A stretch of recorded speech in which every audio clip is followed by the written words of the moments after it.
It's strange how a house can start to feel like a stranger. You build it with love, furnish it with warmth, hang your memories on its walls, and then over time it stops feeling like a home. That's exactly what happened to me. My name is Denise Walker, and I live in Richmond, Virginia. I'm 58 years old, and lately I wake up each morning with a deep breath, bracing myself for the mess I'll walk into, both physically and emotionally. I raised 3 kids, Marcus, Elijah, and Tiana. I used to call them my blessings, and for many years, they really were. They made holidays magical, Sunday dinners loud and happy, and even those rushed weekday mornings, when I was packing lunches and yelling at everyone to get their shoes on in time, they were the good kind of chaos. I never thought I'd look back on those exhausting moments and miss them. But I desperately. Their father, David, and I split up back in 2011. Things had been rocky for a while, and I guess we both finally accepted that we were better off apart. He moved to Atlanta and started his life over.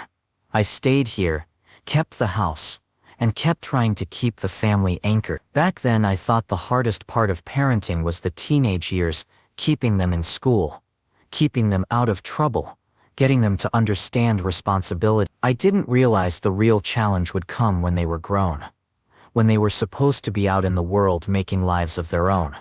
At first, it made sense. Marcus moved back in after college in 2017.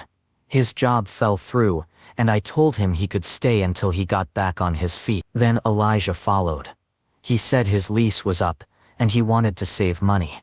Then Tiana, my baby girl, dropped out of her community college program and came back just for a few months. That was 3 years ago. They're still here, all 3 of them. No jobs, no rent, and not a single plan between them. I used to be proud of this house, built it up with my own hands, one paycheck at a time. I worked 32 years in the school system as an administrative assistant. Not glamorous, but it was steady. I kept things moving, both at work and at home. But now, every room in this house looks like a crime scene. Empty pizza boxes stacked on the kitchen counters, dirty clothes strewn like confetti, and don't even get me started on the bathrooms. The smell hits you before you reach the hallway. I keep the windows open just to feel like I can breathe.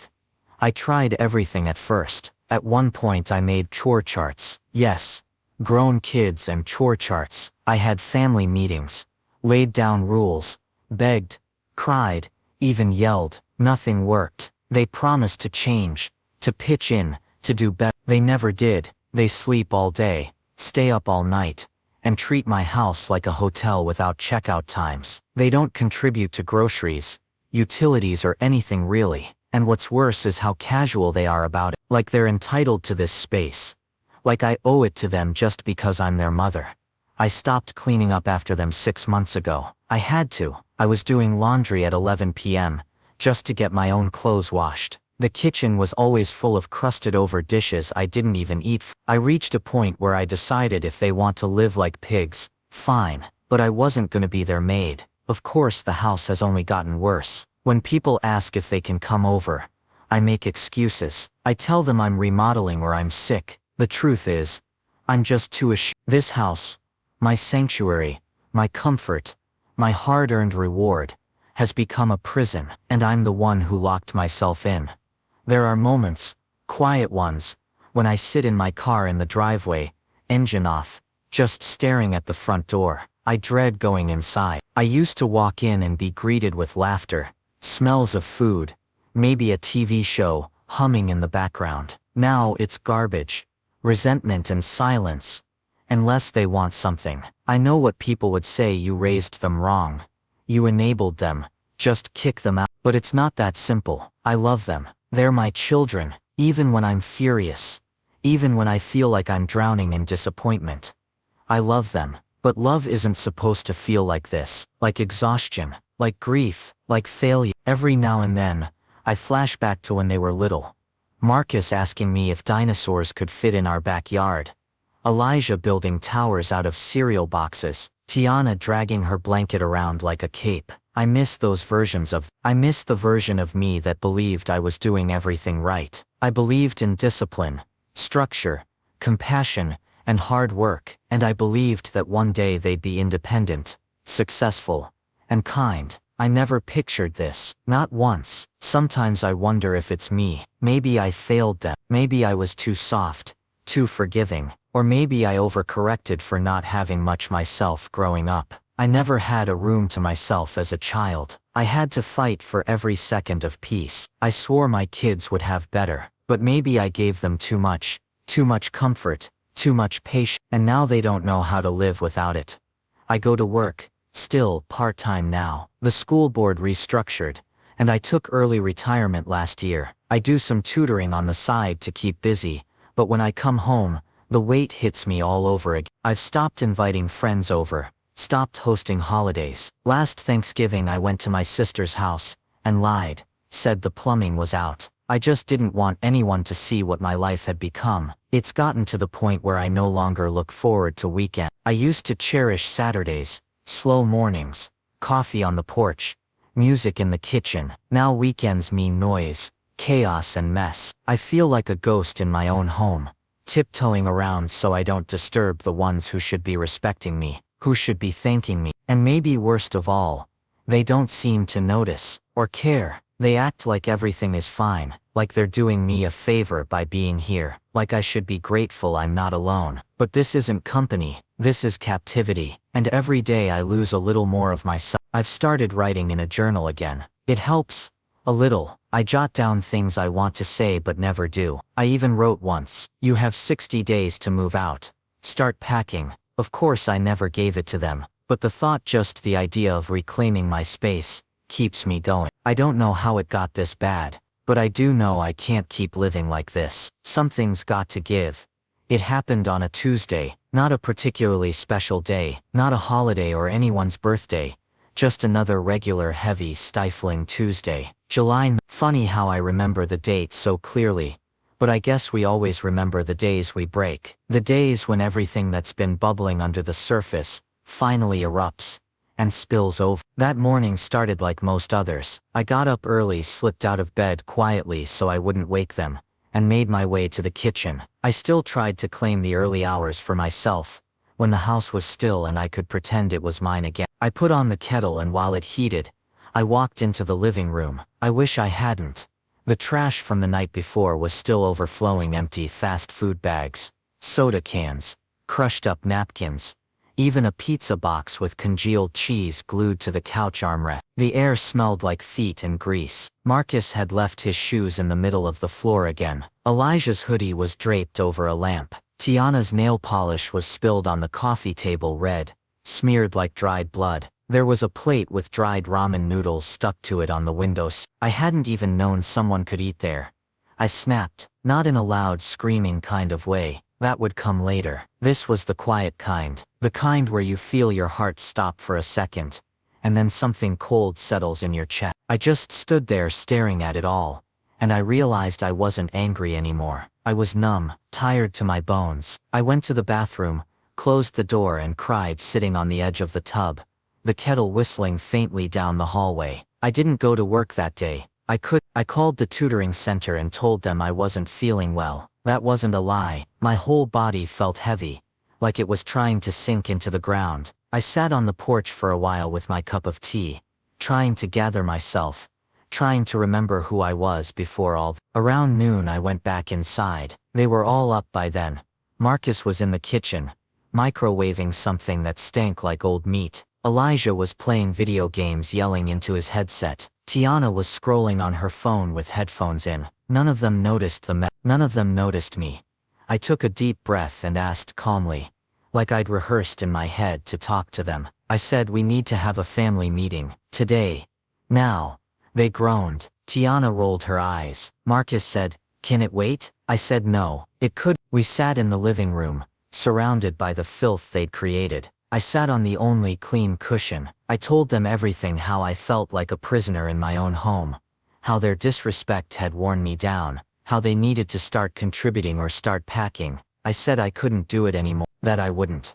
They didn't take it well. Marcus said, You're just mad because we're not living up to your fantasy of perfect kids. Tiana mumbled. Wow. Okay, so you hate us now. Elijah didn't say anything at first, just stared at me. Then he got up and left the room, muttering, "Here we go again. Here we go again." That phrase cut me deep. Because yes, it was again. Again and again and again. I tried to talk to them, reason with them, plead with them, and nothing ever changed. But this time I wasn't just venting, I meant every word. I told them they had 60 days to find a job, contribute or move out. Marcus laughed. "You're not actually kicking us out." "Yes, I am," I said. "You don't believe me now, but the day is coming." Tiana cried. Of course she always cries when she doesn't get her way. "I don't have anywhere to go," she said. And I said, "Neither do I. Not in my own home." They stormed off, slammed doors. No one spoke to me for the rest of the day. But I didn't back down. I didn't apologize. For once I didn't clean up the mess after the argument. I let the pizza box stay right there on the armrest. I wanted it to stay, like a crime scene, a reminder. Later that night, I sat at the kitchen table alone. It was past midnight. The only light was from the fridge, which they'd left open after raiding it. I just stared at the mess. I thought about my mother, how she would have never tolerated this. She was strict. She had rules. She'd have dragged me out of bed by the ankles if I ever disrespected her like this. I used to think she was too harsh. Now I wondered if she was right all along. I didn't sleep much that night. I couldn't stop thinking about all the years I'd spent pouring into these kids, hoping they'd grow up strong, thoughtful, independent. And here they were, grown in age, but still children in mindset. Somewhere along the way, I'd lost my authority. Maybe I'd handed it over too willingly. I woke up the next morning and made a plan, a real one. Not just idle threats or emotional outbursts. I started looking up renters' rights in Virginia. I called a friend who worked in social services to ask about transitional housing for unemployed adults. I found a printable 60-day notice template online, and saved it. I wasn't playing anymore, because that Tuesday wasn't just the breaking point for me. It was the start of something new. I had cracked open, yes, but I was also beginning to build a new spine, one that wouldn't bend so easily, one that remembered I was more than a doormat with a mother's name on it. That night, I wrote in my journal, "They don't have to thank me, they don't have to love me, but they are going to respect me, even if it means hating me in the process." I meant it. The days that followed that family meeting were quiet, but not the peaceful kind. It was the kind of quiet that hums with tension, like a thunderstorm just beyond the edge of town. You know it's coming, but you don't know when. The air gets heavy. That's how it felt inside my home. No one talked to me unless they had to. Marcus avoided eye contact. Elijah kept his headphones in all day, even when he wasn't listening to anything. Tiana went from sulking to pretending she was invisible. They tiptoed around me like I was a ticking bomb. Maybe I was. I stuck to my plan. Every morning, I printed out job listings and left them on the kitchen table. I added handwritten notes like entry level, no degree needed, or hiring immediately. Not a single listing ever disappeared from the stack. They just piled up untouched, gathering crumbs and grease stains from their leftovers. I posted the official 60-day notice on the fridge, bold letters, no room for misinterpretation. I even made copies and left one in each of their rooms. It felt cold, calculated, but it also felt like survival. My sanity had started slipping through my fingers like water, and this was me trying to cup my hands around the last of it. I started keeping a list of all the times I wanted to cave, all the times I thought, maybe I'm being too harsh, maybe they just need a little more time. But that voice, let's call it the mother guilt voice, had lied to me before. It had told me to be patient when I should have been firm. It told me to clean up for them, to cook for them, to cover for them, all in the name of love. But love doesn't mean erasing yourself. The tension broke 2 weeks after I gave them the notice. I came home from a grocery run and found the living room looking like a frat house after homecoming weekend. Chips crushed into the carpet, a coffee table covered in ash and half-empty bottle. Elijah was asleep on the couch with a controller on his chest. I lost it. I didn't scream, not at first. I just stood there clutching the paper grocery bags, heart pounding, and said, "I'm done." No one responded, no one even flinched. So I dropped the bags right there in the doorway, and shouted, "I said I'm done." That got their attention. Marcus came downstairs rubbing his eyes. Tiana peeked out from her room like a groundhog testing the weather. Elijah blinked, startled. I let it all out. Not just the mess or the joblessness, but the disrespect, the ingratitude. I told them I felt invisible in my own home. I told them how their presence had become unbearable. I told them I hadn't slept through the night in months, because I stayed up wondering if I'd failed as a parent. Marcus tried to interrupt, said something about how the economy's bad, that no one's hiring, that I don't understand how hard it is now, but I didn't want excuses. I wanted accountability. I said, you've had years, not weeks, not months, years. You've had couches to sleep on, hot meals, electricity, Wi-Fi and a roof over your head. You've had more than I ever did at your age. And you've done nothing with it. Tiana started crying, but this time, I didn't comfort her. I just stood there, hands trembling, and watched the tears roll down her face, like I was watching someone I didn't recognize. Maybe I didn't. After that night, the atmosphere shifted. Tiana started staying out late, probably couch surfing with friends. Elijah barely came out of his room. Marcus became defiant, started doing things deliberately to get under my skin, leaving all the lights on, blasting music when I was trying to sleep, eating all the food and never replacing it. He once left an empty milk jug in the fridge, just to prove a point, like a child, but I didn't react. Not anymore. I locked my bedroom door at night. I bought a mini fridge and kept it in my room, so I wouldn't have to fight over groceries. I changed the Wi-Fi password and told them they could get it back when they showed proof of job applications. Tiana called me Elijah called me dramatic. Marcus said, "You're not being a real mom right now." That one stung the most. Not being a real mom. I gave them everything. I worked 2 jobs when they were kids. I skipped meals so they could eat I stayed up all night sewing patches on their school uniforms, because I couldn't afford new ones. I sat in emergency rooms. I showed up to every parent-teacher meeting, every game, every concert, even when I was bone tired. And somehow, because I'd finally said no, I wasn't a real mom anymore. I realized something then. I realized they didn't see me. Not really. They saw a vending machine, a maid, a walking wallet. They saw what I did, not who I was, and that was my fault. I let them treat me like that, for too long. A week after that, I got a phone call from my sister Rhonda. She said, "Girl, you don't sound like you anymore." And she was right. My voice had changed. There was a shakiness in it I didn't even recognize. She invited me to stay with her for a weekend, just to breathe. I almost said no, out of guilt, but something in me said yes. I packed a bag, drove an hour to her place, and for the first time in years, I exhaled. Her house was quiet, clean. She had candles lit and a crock pot bubbling. I sat on her couch and cried for what felt like an hour straight. She looked me dead in the eye and said, You didn't raise yourself. It's your turn now." Her words haunted me in the best way. I started thinking about what that meant. What would it mean to choose me for once? To stop parenting adults who refused to grow up and start parenting the woman who'd been buried under motherhood for decades. I went home with a new kind of resolve, not just to get them out, but to get me back. When I got back from my sister's, something was different. It wasn't the house. It was still a mess. Same shoes in the hallway, same odors lingering in the air like moldy memories. But I was different. I wasn't afraid anymore.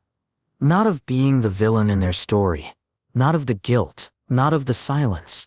For the first time in a long time, I didn't feel like a prisoner walking into her own home. I felt like a woman taking her house back. I started that same night. I walked straight into the living room, where Elijah was sprawled out playing Call of Duty. I stood in front of the screen until he had to pause the game. He looked up like I'd just ruined his whole week. I said, "Get up. I'm donating the couch tomorrow." He blinked at me. "What?" "You heard me," I said. "It's going. It smells like a barn, and I'm done pretending it doesn't. Where are we supposed to sit?" I looked him dead in the eyes and said, "That's not my problem anymore." And it wasn't. That week I went on a cleaning spree. Not for them but against them. I threw out everything that didn't serve me. Old rugs soaked in who knows what, moldy food containers, 3 trash bags full of mystery laundry.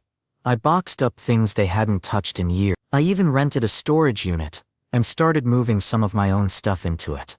Precious things I didn't want ruined. It was symbolic, in a way, preparing myself mentally for their absence. Of course, the resistance came.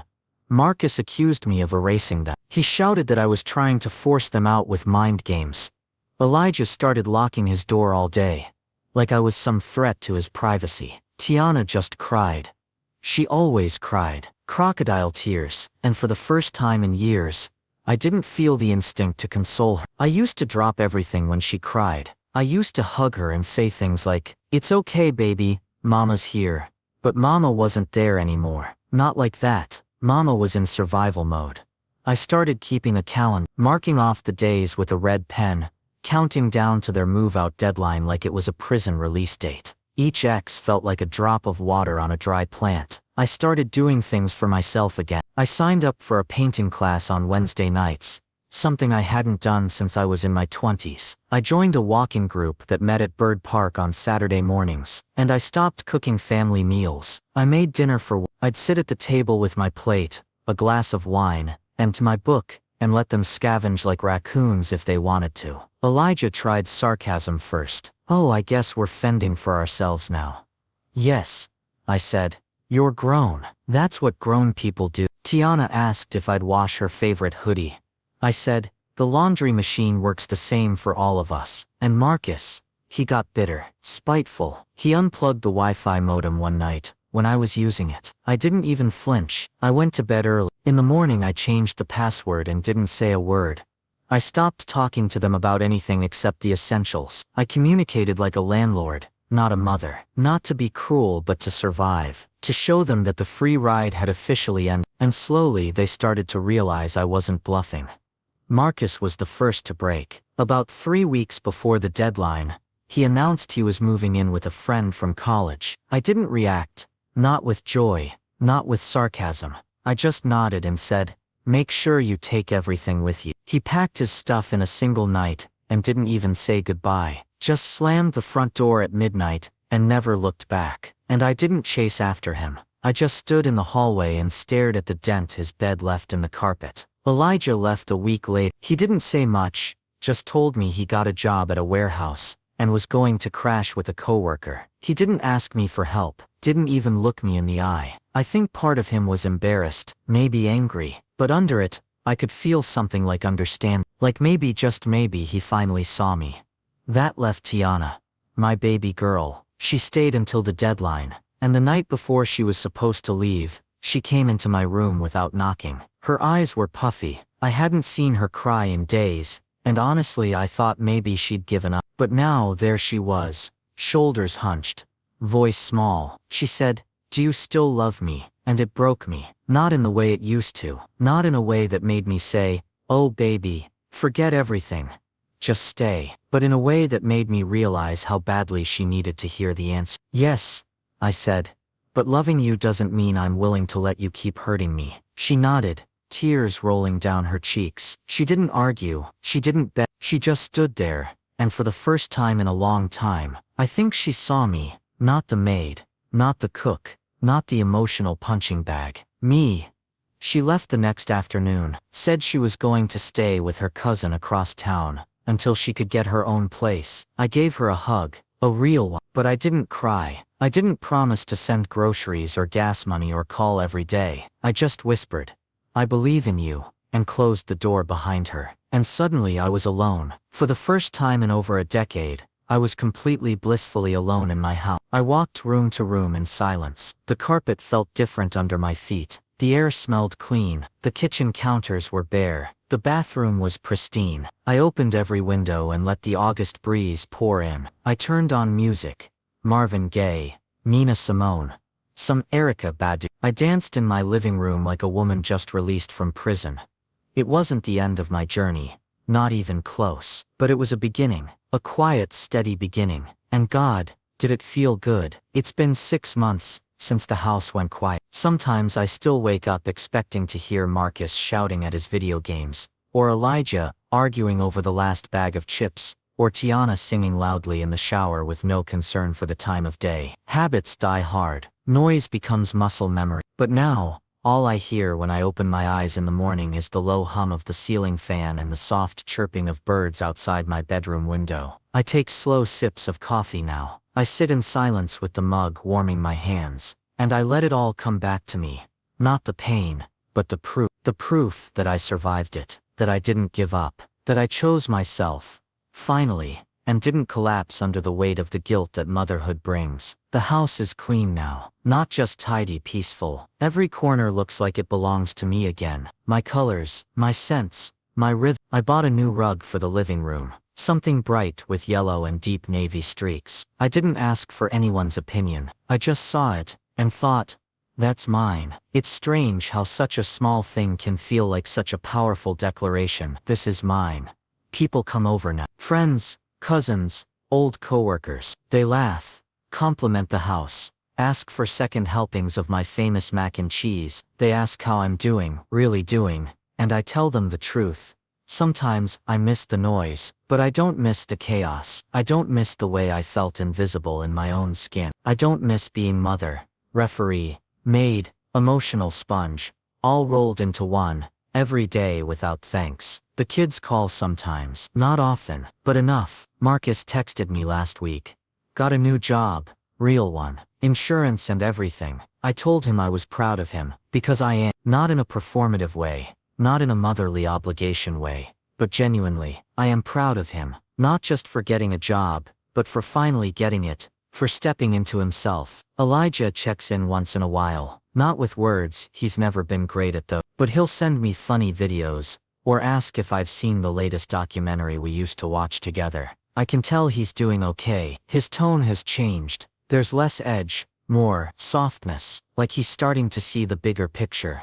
Tiana visits them. She's still figuring things out, staying with her cousin, working part-time, looking into a certificate program for cosmetology. When she comes over, she knocks now. She asks if I need help washing dishes. Last time she brought flowers, real flowers, a little bouquet of sunflowers and lavender wrapped in butcher paper. She handed them to me with a quiet smile and said, "For the house." And I swear I nearly cried. We sat on the porch that evening and talked about nothing, and everything. I didn't bring up the past, and neither did she. There was no need. It sat between us unspoken, but acknowledged, like a scar that's healed but still tingles when it rains. She looked at me, and I looked at her, and I thought, we might be okay. Not perfect, not some TV family where everything ties up neatly in 30 minutes, but okay. And sometimes, okay is more than enough. I've been writing again, not just journaling, but essays, thoughts, pieces about motherhood,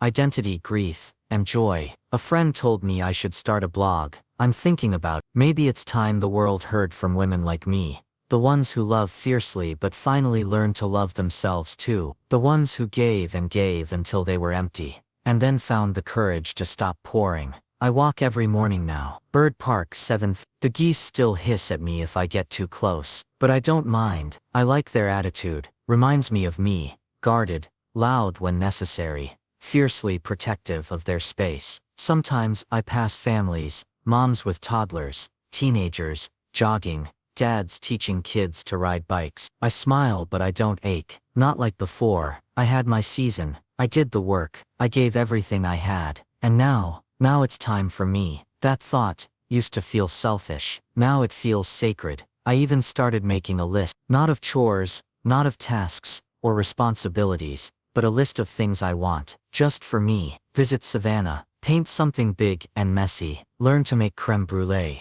Host a book club. Kiss someone again. Maybe, if I feel like it. It's a silly list, but it's mine. Sometimes I think back to that version of me, sitting on the edge of the bathtub, crying, standing in the doorway with grocery bags, writing threats I never thought I'd deliver. She feels like a shadow now, familiar but faded, and I want to reach back and tell her, you did it, you stood up, you let go, and you're still here. I don't know what the future holds for my kids. I can't control it anymore. That chapter is over, but I know they'll remember this shift. I know they'll carry it, and maybe, just maybe, they'll look back and realize this was an act of love, not punishment. Because teaching your children to stand on their own, sometimes that's the last, hardest, most loving thing a mother can do. And I did it. I'm proud of that. I'm proud of me.